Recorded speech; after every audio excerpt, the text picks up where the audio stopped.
जुन यत्रो ठुलो कम्पिटिसन मार्केट छ त्यो कम्पिटिसनलाई हामीले चिर्न सफल भयौँ। वर्ल्ड क्लास सुविधा सामुदायिक अस्पतालमा दिन खोजिरहेका छौँ। हामी नन प्रफिटेबल संस्था भएको कारणले हाम्रो फर्स्ट प्रायोरिटी सर्भिस हो। हामी 100% सक्सेस रेटमा हिँडिरहेका छौँ। जीवन विकास सामुदायिक अस्पताल 1 वर्ष पुरा गरेर दोस्रो वर्षमा प्रवेश गरेको छ। कस्तो रह्यो पहिलो वर्ष? पहिलो वर्ष हामीले सोचे भन्दा एकदमै सन्तोषजनक रह्यो। जुन यत्रो ठुलो कम्पिटिसन मार्केट छ त्यो कम्पिटिसनलाई हामीले चिर्न सफल भयौँ। जसरी कि हाम्रो 1 वर्षमा ओपीडी 8738 भयो। 8738 वटा ओपीडी हामीले गऱ्यौँ। त्यसरी नै ओटी अपरेसनहरू हामीले 336 वटा गऱ्यौँ। त्यसरी नै आइपीडी भर्ना केस हामीले 587 वटा गऱ्यौँ र हाम्रो अहिलेसम्मको 1 वर्षभित्रको हाम्रो सक्सेस रेट हेर्नुहुन्छ भने 100% कै एभरेजमा गइरहेछन्। हामी 100% सक्सेस भइरहेछौँ कुनै पनि केसमा। अब 1 वर्षभित्रै हामीले धेरै कुरा हासिल गऱ्यौँ। जसरी कि 1 वर्षभित्रै हामीले सिटी र एमआरआई हस्पिटलमा ल्याउन सफल भयौँ। अनि 1 वर्षभित्रैको कुरा गर्नुहुन्छ भन्दाखेरि अपरेसनमै हामीले न्युरो सर्जरी सक्सेसफुल्ली गऱ्यौँ। त्यसरी नै हामीले अर्थोमा हिप रिप्लेसमेन्ट जुन मेजर सर्जरीमा पर्छ अर्थोको हिप रिप्लेसमेन्ट हामीले सक्सेसफुल्ली गऱ्यौँ। त्यसरी नै लिगामेन्ट सर्जरीहरू हामीले सक्सेसफुल्ली गऱ्यौँ र जुन हाम्रो विभिन्न अपरेसनहरू छन् जसरी कि दूरबीनबाट गरिने सम्पूर्ण अपरेसनहरू हामीले हाम्रै हस्पिटलमा गर्न सफल भएको छौँ। विराटनगर आसपास क्षेत्रमा धेरै अस्पतालहरू छन्। बिरामीहरू जीवन विकास सामुदायिक अस्पताल नै किन आउने? त्यसको मेन कारण के हो भन्दाखेरि हामी नन प्रफिट हो।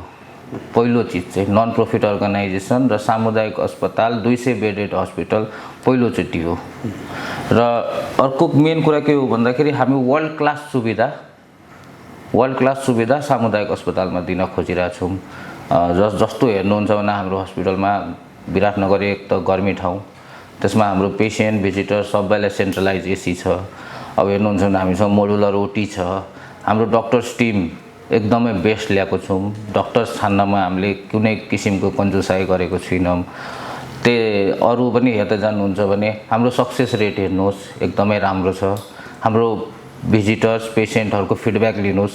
र हाम्रो मेन कुरा के छ भन्दाखेरि पेसेन्ट या हाम्रो स्टाफ डक्टर नर्सेस सबैले जीवन विकासलाई आफ्नो सोचेर काम गर्नु भइरहेछ।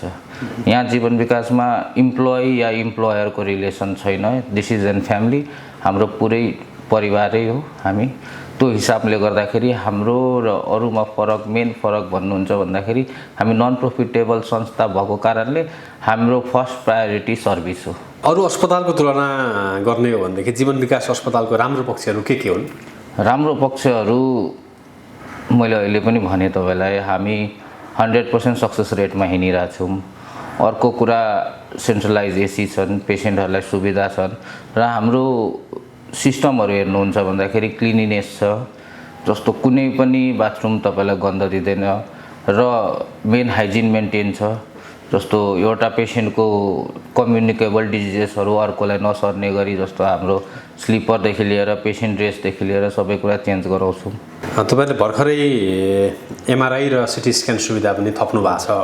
अब नयाँ सेवा सुविधा थप्ने के योजना छ? हजुर हाम्रो अहिले बटममा 2टा एकदमै फास्ट ट्र्याकमा हामी काम गर्दैछौँ। जस्तो कि हामी क्याथल्याब सेवा सञ्चालनमा ल्याउँदैछौँ। सायद अब 2 देखि 3 महिनाभित्र हाम्रो फुल फेजमा सञ्चालनमा आउँछ।